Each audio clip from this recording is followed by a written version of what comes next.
Good evening, dear listener, and welcome softly back to the sleepy story. Tonight, I would like to invite you on a gentle journey. Not a journey across oceans, not a journey through kingdoms, but a journey through the human heart. Along the way, we will meet dreamers, travelers, teachers, farmers, gardeners, and ordinary people whose lives hold extraordinary wisdom. Some are searching for peace. Some are searching for purpose. Some are searching for happiness, and some discover that what they were looking for had been quietly waiting inside them all along. So allow your breathing to slow. Let your shoulders soften. Leave the noise of the day gently behind. There is nowhere else you need to be. Nothing you need to solve. Nothing you need to carry. Only this moment. Only these stories. And perhaps somewhere among them, you may discover a small piece of yourself. Tonight's journey begins with a young man whose mind never seemed to rest. Once upon a time, in a small village nestled among the rolling hills, there lived a young man named Hero. Hero was known throughout the village for his restless mind. He was always thinking, analyzing, and worrying about the past and the future. His mind was cluttered with thoughts, and he could never find peace. One day, Hero heard about a renowned Zen master who lived on top of a distant mountain. The master was said to possess the secret to finding inner peace and tranquility. Intrigued, Hero decided to embark on a journey to seek the wisdom of the Zen master. After days of arduous travel, Hero finally reached the top of the mountain. There, he found the Zen master, sitting quietly, his eyes closed, in deep meditation. Hero approached the master and bowed respectfully. Master Hero said, "I have come seeking your guidance. My mind is restless, and I yearn for inner peace. Can you teach me how to empty my mind?" The Zen master opened his eyes and looked at Hero with a serene smile. "Empty your mind, you say very well. I will teach you," he replied. The master led Hero to a small courtyard adorned with a beautiful garden. In the center of the courtyard, there was a large stone basin, filled to the brim with water. Hero watched as the master picked up a ladle and dipped it into the basin. Scooping up a ladle full of water, he then poured the water into a smaller, empty bowl. "Now, Hero," the master said, "your task is to empty the basin. You must transfer all the water from the basin to the smaller bowl without spilling a single drop." Hero looked at the task before him and felt puzzled. How could he possibly empty the entire basin of water into such a small bowl? Nonetheless, he accepted the challenge and began scooping water from the basin. For hours, Hero diligently scooped and poured. But no matter how hard he tried, The basin remained filled with water. Frustration crept into his heart, and his mind became even more restless. The Zen master observed Hiro's struggle with a compassionate gaze.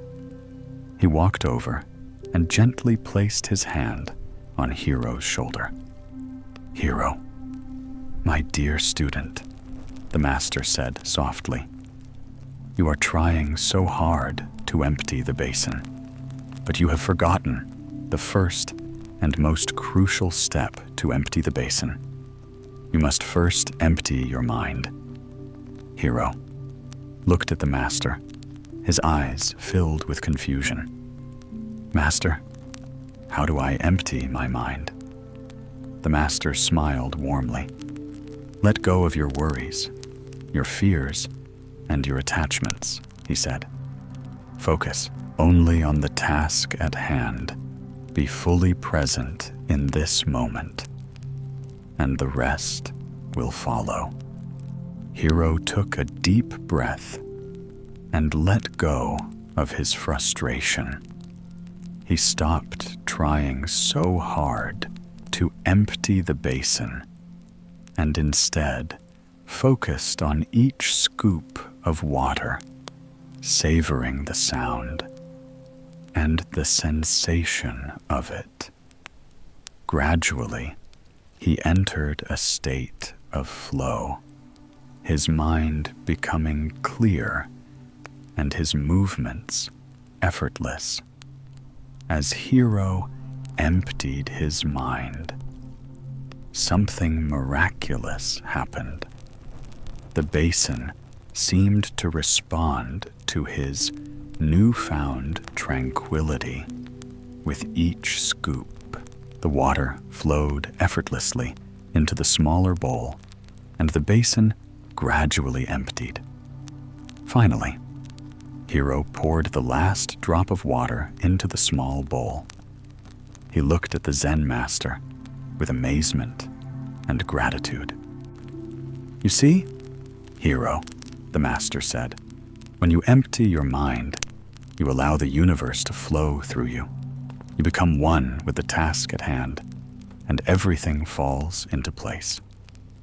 Hiro realized that true peace and clarity resided within him all along.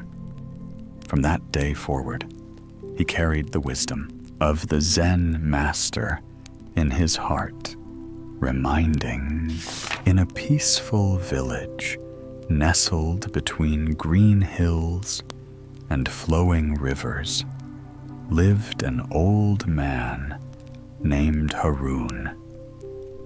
He was a quiet farmer, not rich, not famous, but respected by everyone. People often wondered why he always seemed so calm, content, and wise, while others ran around chasing things, always in a hurry, always complaining. One day, a young man named Saif, who had recently moved to the village, came to Haroun with frustration in his heart. "Uncle," he said, "I'm trying everything. I have goals, dreams, and I work hard, but I feel lost. I start things, I give up. I make plans, I break them. Time keeps slipping away. How do you stay so calm, so in control?" Haroun looked at him for a moment, then stood up. "Come," he said, "let's walk." They walked down a narrow path past the fields toward the edge of the forest. Haroun stopped near a small, clear stream. Look at the water, he said. See how it flows. Not fast, not slow, but steady. Every day it moves, clears the rocks, smooths the soil, nourishes everything around it. That's discipline. Saif looked puzzled. Haroun smiled. Let me tell you a story. Long ago, I was like you. I wanted everything. Wealth, status, success. I chased many paths. I tried to build a business, write a book, learn music. But I never stayed with anything long enough. I got bored. I gave up. I blamed the world. What changed? Saif asked. One day, I visited a wise teacher in the mountains. I told him the same things you're telling me now. He said nothing for a while. Then he gave me a simple task. He handed me a pot and said, "Fetch water from the river every day and fill that tank over there. Do it for 40 days. Do nothing else." That's it, Saif asked. Haroun nodded. At first, I was confused. It was too simple, but I did it. Rain or shine, tired or not, I went. Every morning, same path, same river, same pot. The first few days felt boring, but slowly, something changed. I began waking up earlier. I became sharper. My thoughts became clearer. I began noticing the birds, the way the sun rose, the rhythm of my steps. And then, on the 40th day, the teacher said, "You have learned the secret. Discipline is not punishment. It's training. It's love. It's freedom from the chaos inside you." Haroun picked up a small stone from the stream. "You see this if I drop it in the water once, nothing happens. But if a drop of water falls on it every day for years, it will change its shape." That's the power of small, repeated actions. Saif stood in silence. Young man Haroun said, "Don't wait for motivation. Don't chase perfect plans. Choose one path. Show up every day, even when it's boring, even when no one sees you. That's how life rewards you. Not by how much you do in one day, but by how much you can keep doing without giving up." They turned back toward the village, the sun beginning to set behind the hills. From that day, Saif changed. He stopped chasing many things and committed to one. He woke early, worked in routine, faced distractions with calm. It wasn't easy, but slowly his life began to shift. People noticed he was no longer the restless newcomer. He had become steady focused, like the stream that never rushed, never stopped, and shaped everything in its path. And all he had done was discipline his life, one simple act at a time. Let's learn some words from this story. Nourishes, meaning to provide with food or other substances necessary for growth, health, and good condition. Example: one rain nourishes the soil for crops to grow. Example 2. Reading nourishes the mind with knowledge. Rhythm, meaning a strong, regular, repeated pattern of movement or sound. Example 1. The drummer kept a steady rhythm throughout the song. Example 2. The rhythm of waves calmed her mind. Chaos, meaning complete disorder and confusion. Example 1. There was chaos in the market during the festival. Example 2. His desk was in chaos, with papers everywhere. Perspective, meaning a particular way of viewing things, a point of view. Example 1. From her perspective, the decision was unfair. Example 2. Traveling gives you a new perspective on life. Commitment, meaning the state or quality of being dedicated to a cause or activity. Example 1. Success needs commitment and hard work. Example 2. His lack of commitment ruined the project. Reluctant meaning unwilling or hesitant to do something.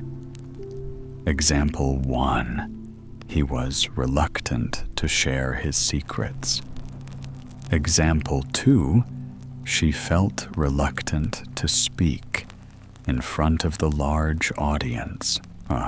In a dusty village, surrounded by dry fields and quiet hills, lived a boy named Iqbal. He was 13. His world was small, just a cracked house with no electricity, a mother with tired hands, and an old radio that only worked when the wind was kind. His father had passed away when he was little, and his mother worked as a cleaner in a town 2 hours away. They had no extra clothes, barely enough food, and no one who believed they would ever escape poverty. No one except Baal. Every day Iqbal would sit on the rooftop at sunset, watching the sky burn orange, and whisper to himself, "Someday, this sky will belong to me, not as a dream, but as truth." At school, he was the boy with worn-out shoes and ink-stained fingers. Other kids laughed at him. "Why do you study so hard?" They'd say, "You're just a cleaner's son. People like us don't become anything." Kabal never argued. He just smiled and said, "That's your truth, not mine." One day, the school announced a national science competition. The winner would receive a scholarship to study in the city, something unheard of in Iqbal's village. Everyone assumed it was for the rich kids in big cities, but Iqbal didn't. He found an old book in the school library about solar panels and energy. He read it under a broken bulb, using the light from a street lamp that flickered outside. For weeks, he built his model using garbage tin cans, wires from broken radios, glass from shattered windows. He didn't have tools, just imagination. His teacher saw him once and laughed kindly. "Iqbal, you're clever, but this is too big. It's okay to try, but don't expect anything." Iqbal looked up with calm eyes and said, "Sir, if I already believe I can't, then why begin at all?" The day of the competition arrived. Iqbal stood on a stage in the city, small, nervous, and surrounded by students with perfect uniforms and perfect models. When he presented, the judges were silent. His model was clumsy, but it worked. It generated real power, and his explanation was full of hope, vision, and belief. He didn't speak like a boy. He spoke like a future leader. Later that evening, as the sun set behind the city buildings, Iqbal sat alone outside, waiting for the bus back to his village. He thought, maybe they didn't like it. Maybe I looked foolish.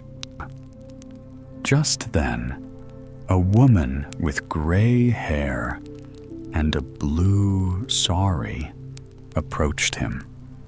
She was one of the judges. She handed him an envelope and smiled. "You reminded me of someone I used to be," she said. He opened the envelope.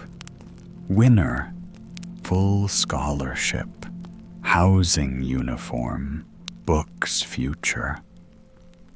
He didn't cry. He just looked up at the sky and whispered, "Told you." Years passed. Iqbal became an engineer. He returned to his village, not to visit, but to transform. He built schools. He installed solar panels on rooftops. He trained young minds. And on the gate of the new learning center, in bold letters, he wrote, "The sky is not the limit. Your thinking is moral. Of the story, your circumstances may be poor, but your thinking can be rich. A positive mind isn't blind to reality. It builds new realities. The world changes first in your thoughts and then in your actions." Let's learn some words from this story. Cracked house, meaning a house with broken walls or structure showing damage. Old age or poor condition. Example, he lived in a cracked house with no electricity. He lived in a damaged and broken down house with no electricity. Tired hands, meaning hands that are sore weak or aching from hard work or exhaustion. Example, his mother had tired hands from working all day. His mother had aching and weak hands from working all day, worn out, meaning very old, used too much, and almost broken or useless. Example, he wore worn-out shoes that had holes in them. He wore very old and damaged shoes that had holes in them. Flickering street lamp, meaning a light that turns on and off, quickly, often, weak or unstable. Example, he studied under a flickering street lamp. At night, he studied under a shaking and unsteady street light. At night, poverty, meaning the condition of being extremely poor. Example, his life was surrounded by poverty. His thoughts were rich. His life was surrounded by extreme poorness, but his thoughts were rich. Distant honking of cars, meaning faint sound of traffic. Far away used to show city life or contrast. Example, he sat quietly outside with the distant honking of cars around him. He sat quietly outside while soft traffic noises from far away surrounded him. In a peaceful village, nestled between soft hills and green fields, there lived an elderly woman named Oma. Her cottage stood at the edge of the village, surrounded by a small garden, a mango tree, and a wooden fence that creaked in the wind. She had no children of her own, and her husband had passed many years ago, yet was never truly lonely because she had Chicky. Chicky was no ordinary hen. She was round and fluffy, with rich brown feathers and a small white patch on her chest. She followed everywhere, clucking softly, as if talking to her. The villagers would often smile when they saw the two slowly walking with her cane and Chicky waddling beside her like a loyal little friend. Every morning, as the sun painted the sky in orange and pink, Chicky would lay a single egg. Arma would collect it with great care, hold it gently in her wrinkled hands, and whisper, "One is enough, my dear. May we always have just what we need." Ma would boil the egg, eat half for breakfast, and save the other half for lunch. She grew her own vegetables, spun her own yarn, and lived a life of simple rhythm and quiet joy. One morning, something strange happened. Chicky laid 2 eggs. Ma blinked. 2, she whispered. Well, now that's generous. She cooked 1 egg and took the second to the market. She didn't ask for much, just enough to buy a handful of rice and a piece of jaggery. The next day, again, 2 eggs, and again and again.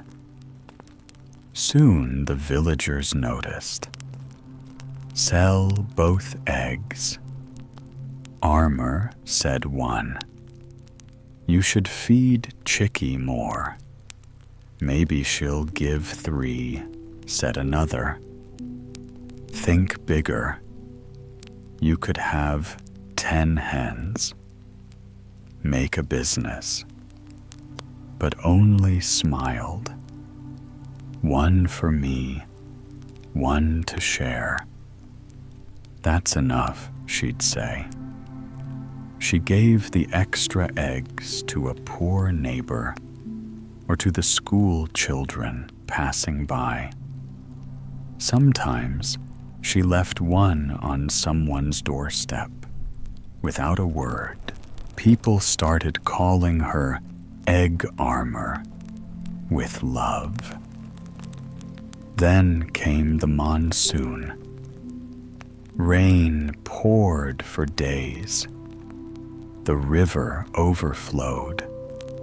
Many villagers lost their crops, their firewood soaked, and the hens stopped laying.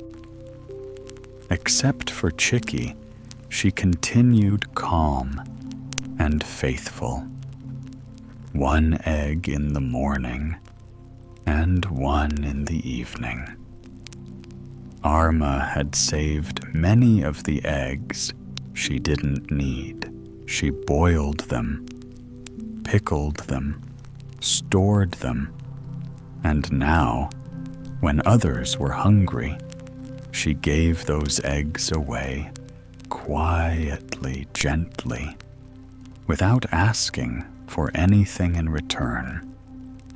A group of villagers came to her and said, "Why didn't you sell more when you could have? Why didn't you chase more when you had the chance?" Ma looked up at them with kind, tired eyes and said, "Because sometimes having more isn't about chasing more. It's about loving what you already have and giving from it when the time comes." She turned to Chickie, who clucked softly and nestled against her feet. I took only what I needed. The rest was a gift to be shared. Moral, true abundance comes not from taking all you can, but from caring for what you have and sharing it with love. Contentment is quiet, but it grows roots that can weather any storm. Let's learn some words from this story. Wrinkled meaning, having small lines or folds, usually on old skin or fabric. Example in her wrinkled hands. Her hands had lines showing her age. Waddling, meaning walking with short steps while swaying side to side like ducks or chickens. Example, Chickie waddled beside her. Chickie walked in a cute side-to-side way. Rhythm, meaning a regular pattern or routine. Example, a life of simple rhythm.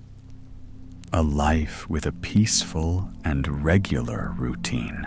Generous, meaning giving more than expected or needed. Example that's generous. That's more than I expected. It's kind. Jaggery, meaning a type of sweet natural sugar made from sugar cane. Example, a piece of jaggery. A sweet treat made without chemicals.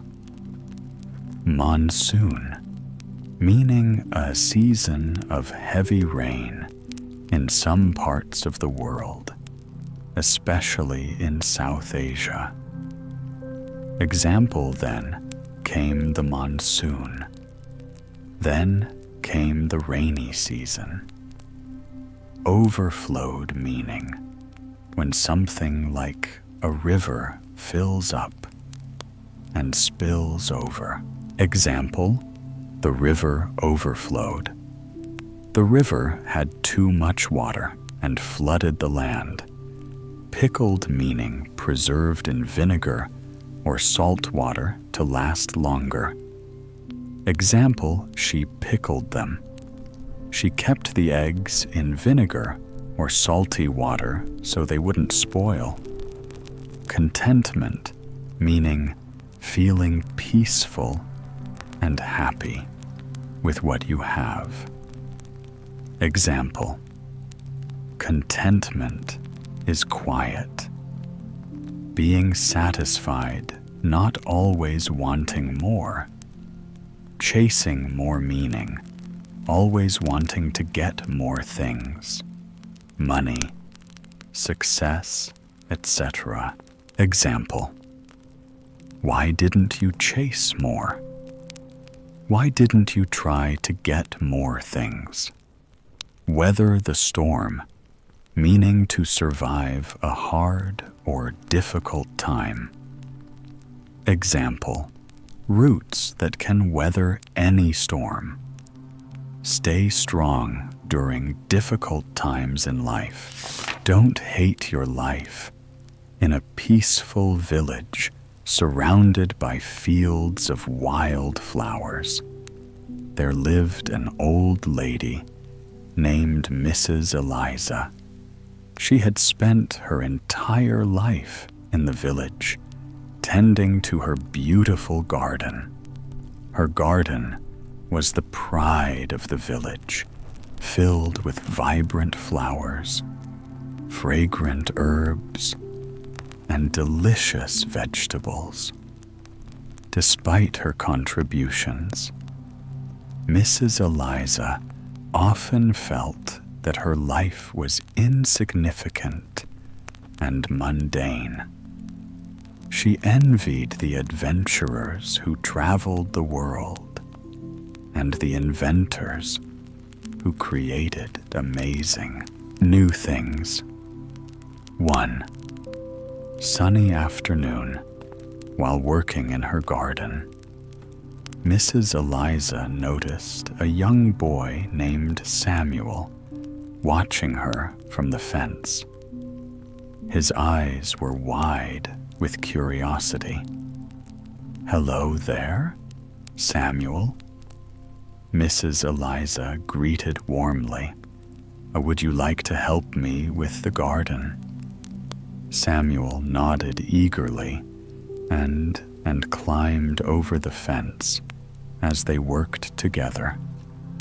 Mrs. Eliza shared stories of her life in the village. She talked about the joy she felt in planting seeds and watching them grow, the satisfaction of harvesting fresh produce, and the happiness of sharing her bounty with her neighbors. After they finished, Samuel said, "Mrs. Eliza, your garden is magical. You make the village beautiful and keep us all fed and happy." Touched by his words, Mrs. Eliza smiled but replied, "Thank you, Samuel. But sometimes I feel my life is very ordinary compared to others. Samuel looked thoughtful for a moment, then said, I want to show you something. He took Mrs. Eliza by the hand and led her through the village. They visited different homes, and at each stop, someone came out with a story to tell. One woman spoke of how Mrs. Eliza's, hers, had healed her child's illness. An elderly man shared how her flowers had brightened his days after his wife passed away.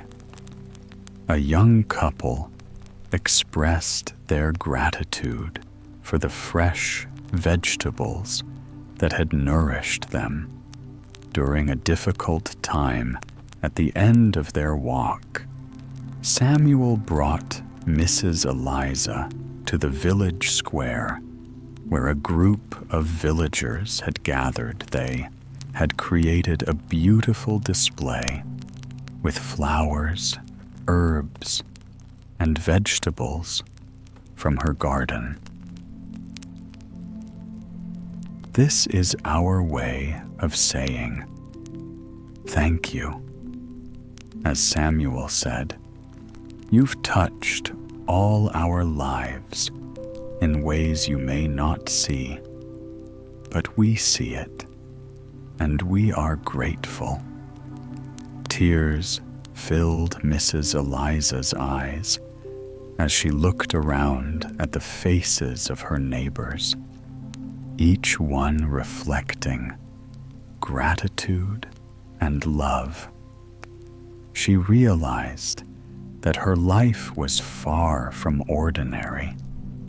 Her garden was not just a collection of plants, but a source of life healing and joy for the entire village.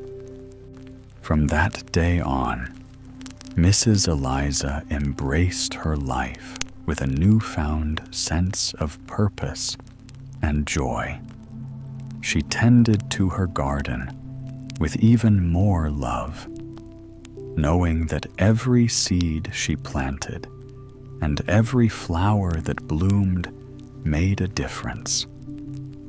And so, Mrs. Eliza's story became a testament to the profound impact of small, everyday actions she learned to cherish each day and to find greatness in the simple act of nurturing her garden, never again doubting the worth of her own unique life. Let's learn some words from the story, surrounded being all around. Something. Example: the house was surrounded by trees, wild flowers, flowers that grow naturally without being planted. Example: the field was full of colorful wild flowers, taking care of something. Example: he spent the afternoon tending his garden. Mundane, very ordinary, and not interesting example. She was tired of her mundane, daily routine, and it wanted what someone else has. Example: she envied her friend's exciting life eagerly, with a lot of excitement or interest. Example: the children eagerly opened their presents, expressed, showed what one feels or thinks.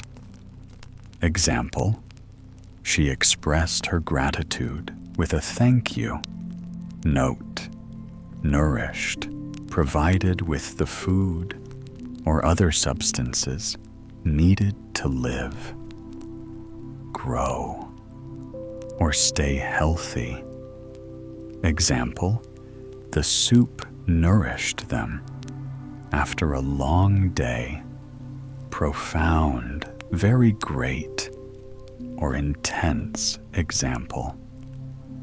Her speech had a profound impact on the audience. Testament, something that shows a belief or truth example. The successful project was a testament to their hard work. Listen to the story once again. In a peaceful village surrounded by fields of wild flowers, there lived an old lady named Mrs. Eliza. She had spent her entire life in the village tending to her beautiful garden. Her garden was the pride of the village, filled with vibrant flowers, fragrant herbs, and delicious vegetables. Despite her contributions, Mrs. Eliza often felt that her life was insignificant and mundane. She envied the adventurers who traveled the world and the inventors who created amazing new things. One sunny afternoon, while working in her garden, Mrs. Eliza noticed a young boy named Samuel watching her from the fence. His eyes were wide with curiosity. "Hello there, Samuel," Mrs. Eliza greeted warmly. "Would you like to help me with the garden?" Samuel nodded eagerly and climbed over the fence. As they worked together, Mrs. Eliza shared stories of her life in the village. She talked about the joy she felt in planting seeds and watching them grow, the satisfaction of harvesting fresh produce, and the happiness of sharing her bounty with her neighbors. After they finished, Samuel said, "Mrs. Eliza, your garden is magical. You make the village beautiful and keep us all fed and happy." Touched by his words, Mrs. smiled, but replied, "A thank you, Samuel, but sometimes I feel my life is very ordinary compared to others." Samuel looked thoughtful for a moment, then said, "I want to show you something." He took Mrs. Eliza by the hand and led her through the village. They visited different homes, and at each stop, someone came out with a story to tell. One woman spoke of how Mrs. Eliza's herbs had healed her child's illness. An elderly man shared how her flowers had brightened his days after his wife passed away.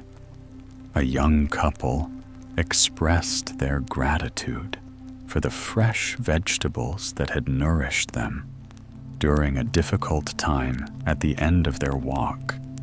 Samuel brought Mrs. Eliza to the village square, where a group of villagers had gathered.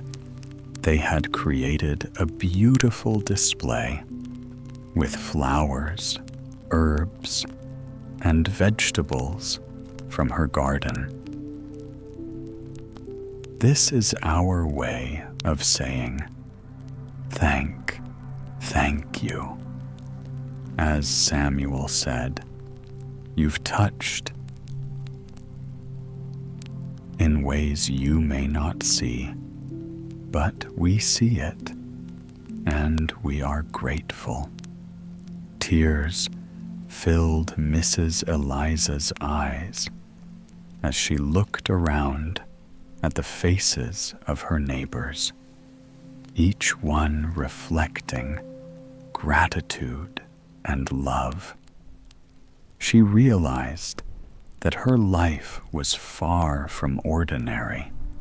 Her garden was not just a collection of plants, but a source of life, healing, and joy for the entire village. From that day on, Mrs. Eliza embraced her life with a newfound sense of purpose and joy. She tended to her garden with even more love, knowing that every seed she planted and every flower that bloomed made a difference. And so, Mrs. Eliza's story became a testament to the profound impact of small, everyday actions she learned to cherish each day, and to find greatness in the simple act of nurturing her garden, never again doubting the worth of her own unique life. In a small, peaceful village by the river, there lived a man named Sammy. Sammy was known for his skill as a boatman. Every day, he fied villagers across the river, guiding them safely through calm waters and storms alike. But Sammy carried something heavy, not in his hands or on his boat, but in his heart. Years ago, Sammy had lost his younger brother in a tragic accident on the river.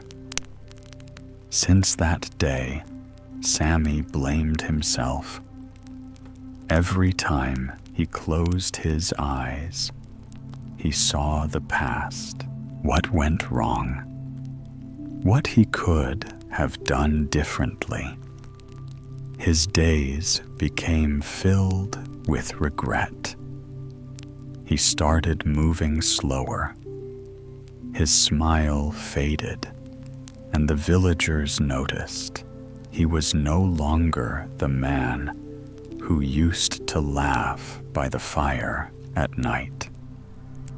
One morning, a little girl named Amina came to Sam.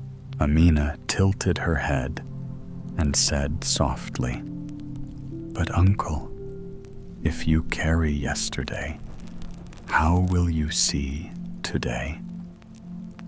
Her words struck Sammy deeply. That evening, Sammy sat by the riverbank, watching the water flow endlessly toward the sea. The river didn't hold on to anything. It never looked back. It just moved forward. Sammy realized something powerful. His past was like the river, and he was trying to carry its stones in his boat. But the stones only weighed him down. From that day, Sammy made a choice. He would remember yesterday, but not carry it. He would honor his brother's memory by living fully, not by drowning in guilt. The next morning, Sammy took a deep breath, stepped into his boat, and smiled at the rising sun. For the first time in years, he felt light. And as the boat gently rocked on the river, Sammy knew the past was behind him. The future was ahead, and today was a gift waiting to be unwrapped. Reflection. If we look at our own lives, it's easy to get stuck carrying the weight of yesterday, the mistakes, the losses, the regrets. But the truth is, yesterday is a lesson, not a life sentence. The river teaches us to let go, to flow forward, and to embrace each new day without the burden of what has already passed. Let go of what drags you down.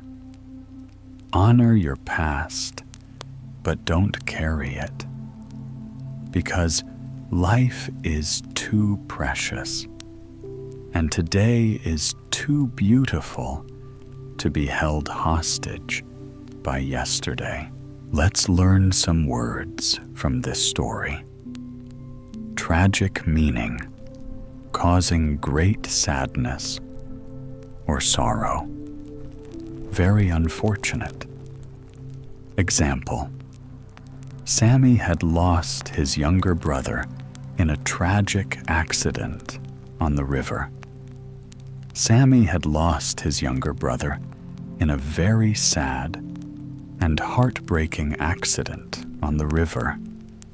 Weighed him down, meaning made him feel heavy emotionally or mentally. Example: the stones only weighed him down. The stones only made him feel heavier and more burdened.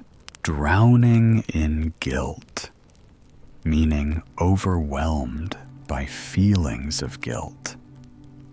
Example: not by drowning in guilt, not by feeling overwhelmed with guilt. Hostage, meaning someone or something held back or controlled by force. Example: to be held hostage by yesterday, to be controlled or trapped by the past. Honor his memory, meaning show respect and remember someone by doing something good. Example: he would honor his brother's memory by living fully. He would show respect for his brother by living a meaningful life. Precious meaning very valuable or important. Example: life is too precious to be held hostage by yesterday. Life is too important to let the past control it. There once lived an old lady at the edge of a mountain village. Her house was small, made of stone, and dreams. She had no children, no riches, no grand legacy, but she had something rare: peace. Every day, she'd light a little fire in her fireplace, stir a pot of soup with whatever the garden gave her, and hum songs that no one else remembered. The villagers often came to her when they were sad, because somehow she always smiled, even when she had nothing. One day, a strange traveler came to her. "Duor," he said, "you've lived a good life. so I'll give you a choice. 3 doors behind one is your deepest desire, behind the others, disappointment. The old lady smiled and said, I'm too old to chase dreams. But the traveler insisted. He led her to a quiet meadow where 3 doors stood. One golden one, wooden one rusted. She paused and then walked toward the rusted door. Why this one? The traveler asked. She smiled. The most beautiful things in life have always come in old, worn packages. She opened the door, and inside was nothing. Just dust, just silence. The traveler looked at her, expecting sadness, but she laughed gently and said, I came here with nothing, and I still have my smile, so I didn't lose anything at all. The traveler opened the other 2 doors.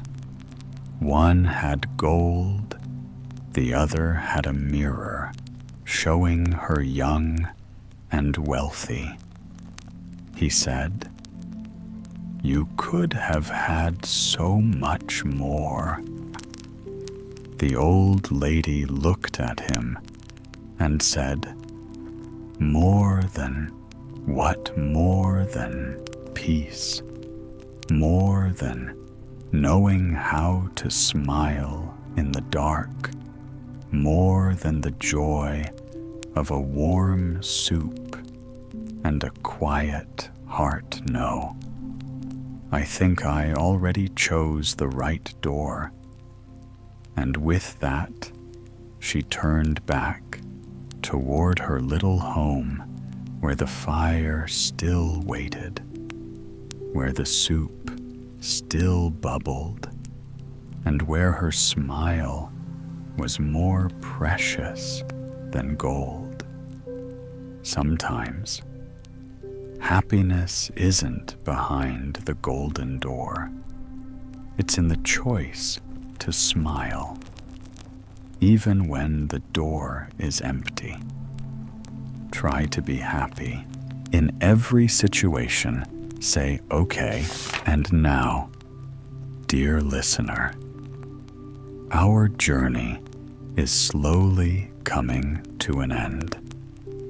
Tonight, we wandered through villages, rivers, gardens, forests, and quiet roads. We met people who struggled, people who dreamed, people who carried burdens, and people who eventually found peace. Yet perhaps these stories were never really about Hero, or Haroon, or Iqbal, or Sammy, or Mrs. Eliza. Perhaps they were always about us, about the worries we carry, the dreams we chase, the regrets we hold, and the happiness that patiently waits beneath it all. As you settle deeper into rest tonight, may you remember to quiet your mind, to trust small daily steps, to believe in possibility, to appreciate what you already have, to release what no longer serves you, and to find peace exactly where you are. Thank you for spending this evening with the sleepy story. Until next time, sleep peacefully, dream beautifully, and remember, the life you are searching for may already be quietly unfolding around you. Good night.